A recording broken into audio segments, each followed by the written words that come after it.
time. You know why we're going to have a good time? Because you guys are awesome. That's what helps make this a great show. Give it up for yourselves right now. I like you guys. This is my 4th show in the last 2 days here. You are the best crowd by far. That's going to continue all night. You guys ready to party, right? Right. All right, well, I'm going to bring up our next comedian. Our first comedian, he's been seen on WE TV. Please put your hands together for Mr. Chris Oliver.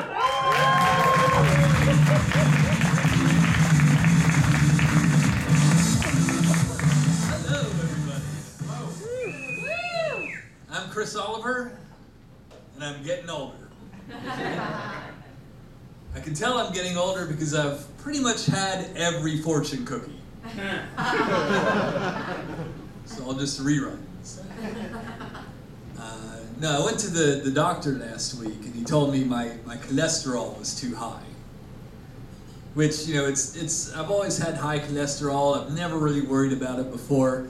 In fact, in the past, when my doctor told me my cholesterol was high, I'd say, "Look, doc, if my choice is to live 100 years eating kale and wheatgrass, or live 50 years eating barbecue and fried chicken, I'll take the 50 years every time. Hell yeah. But when you're 46,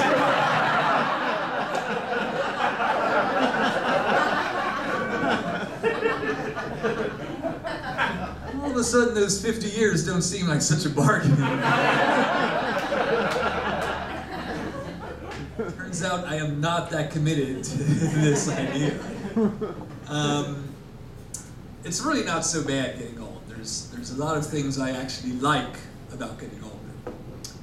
I think my favorite thing about getting older is that you don't have to have a moment of clarity every time you fuck up. You feel me? Like if you're 30 and I don't know, let's say you get drunk before a job interview. Just to pick an example from my life. You know, the next day you're like, okay, this is out of control. This has got to stop. My life is becoming unmanageable. From this day forward, no getting drunk before job interviews.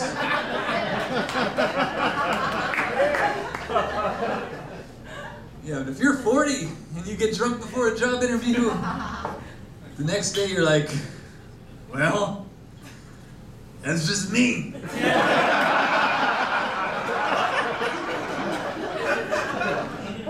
I'm incorrigible.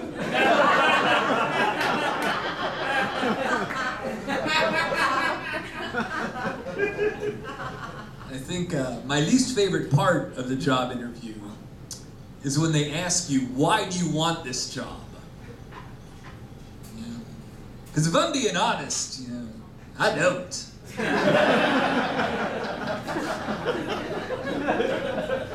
Right, I don't want a fucking job. Do you? Nobody wants a job. I just want some money. And it's capitalist society. If you want some money, you have to get a job. Hey, I accept that. I will do whatever stupid bullshit you will pay me to do. But don't make me go through this whole humiliating kabuki theater ritual of telling you why I want the job. Because I don't. Let's see, what else am I talking about? I've been listening to the rap station in LA, K-Day. Driving out here listening to K-Day.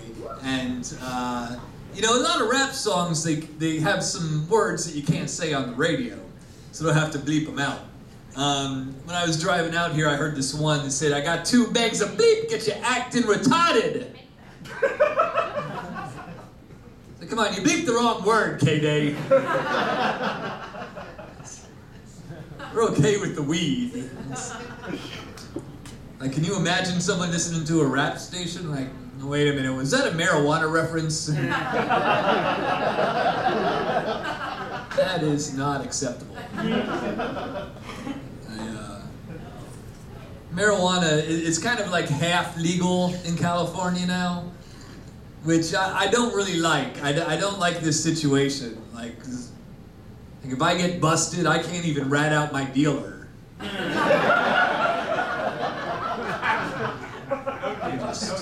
No, yeah. There's a system, you know, it's not supposed to...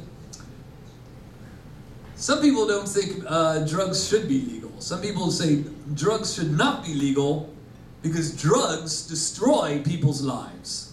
And that's true. Very often, drugs destroy people's lives. But you know what always destroys people's lives? Jail.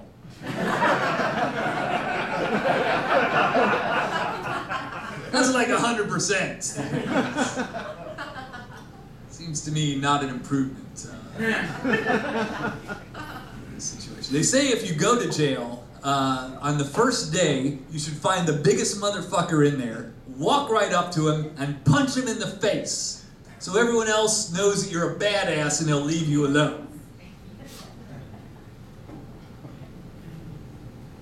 It must really suck to be the biggest motherfucker in jail.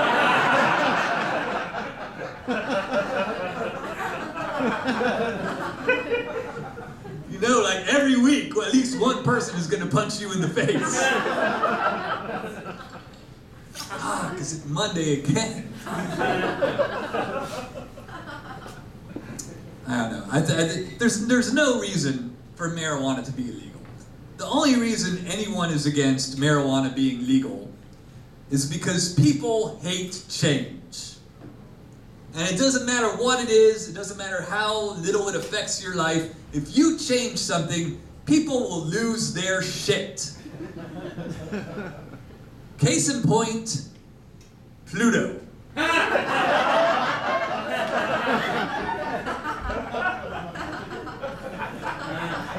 Nobody's thinking about Pluto. Got nothing to do with anyone's life. And then one day, some scientists are looking at it and they say, yeah, you know what? That's not really much of a planet there. And then all of a sudden, everyone is just outraged on Pluto's behalf. Like, who are these elitist scientists to disparage the name of poor defenseless Pluto? And it's nothing to these people. It has nothing to do with them. It's just some shit they had to memorize when they were in school. And while they were memorizing it, they were saying, why do I have to memorize this? I'm never going to have to know how many planets there are. Who cares? And the minute they change it, everyone's like, oh, no way, there's 9 planets. I memorized that shit.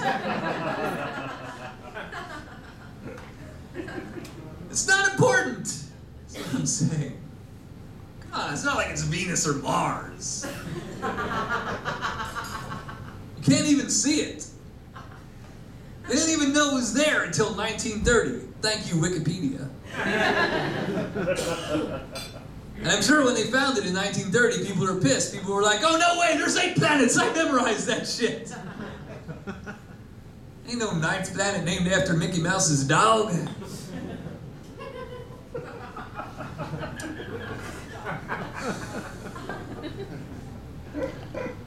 You guys ever watch the show Doomsday Preppers? Yeah? You've seen this show? I love this show. If you haven't seen it, it's a reality show about survivalists. About these guys that have a bunker out in the woods that they're stocking with food and guns and ammunition and gold bullion, because I'm not going to be stuck with a bunch of useless currency when the world economy collapses. I love these people. I love these people because they have a plan. When the shit goes down, they have a plan. I have a plan too, but my plan is just to be at ground zero and just die in the blast.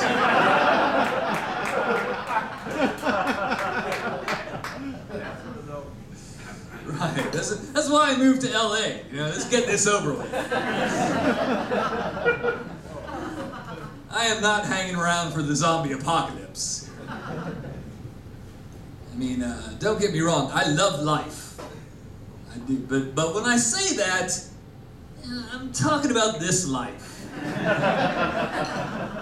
The one with air conditioning. And dental insurance. And Netflix. And the company of people who are not survivalists. But the post-apocalyptic wasteland, no, I don't. I have no interest in that. That's just, I've been camping. It sucks. Like, I used to work in a hospital when I was younger, and I just remember there was one patient there. She had late-stage Lyme disease. She was completely paralyzed. Really, she was more or less in a coma. But I would talk to her relatives, and they would tell me, "Oh, don't you worry. She's going to pull through this. She's a fighter." Now, see, no one's ever going to say that about me. I am not a fighter. I am a lay down and dyer. It's like if I got hit by a bus and I was lying in the street bleeding out, I just can't imagine, clinging to life. I think I'd be like, oh my God, I can finally give up. Been waiting all my life for this.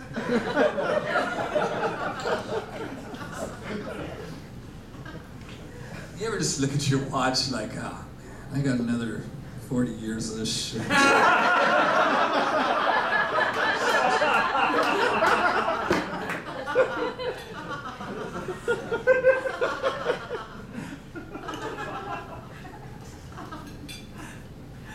It's interesting to me.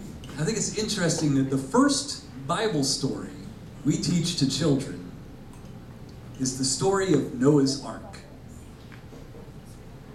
Remember, this is the story about that time when God got really mad and decided to kill everyone on the face of the earth because men were sinful. Everyone, every baby, every child, every grandma drowned because men were sinful. And not just people, all the animals too, right? Noah saved 2 of every animal, so that means all the other animals drowned. Every puppy dog, every kitty cat, every bunny rabbit drowned because men were sinful. This is not a great bedtime story, is all I'm saying. Some people even painted on the wall of their nursery. I just want my children to have a daily reminder that they're being watched over by a genocidal psychopath who at any moment might just wipe us all out. He's crazy. Don't say anything. He can hear you. Just nod if you understand. I also like, at the end of the story, there's this little punchline, right? Where after the flood, Noah sees a rainbow. And God tells him, "Noah, let this rainbow be a symbol of my promise to you, that I will never again kill everyone on the face of the earth with water." Like, and everyone agrees that's what it means, right? It's fire next time. And I think what happened was, I think maybe just as the floodwaters were starting to recede, God thought he saw some of the fish smirking. He's like, "Oh, no, you're not getting off that easy, motherfucker. I will burn this whole motherfucker to the ground next time." Fucking fish.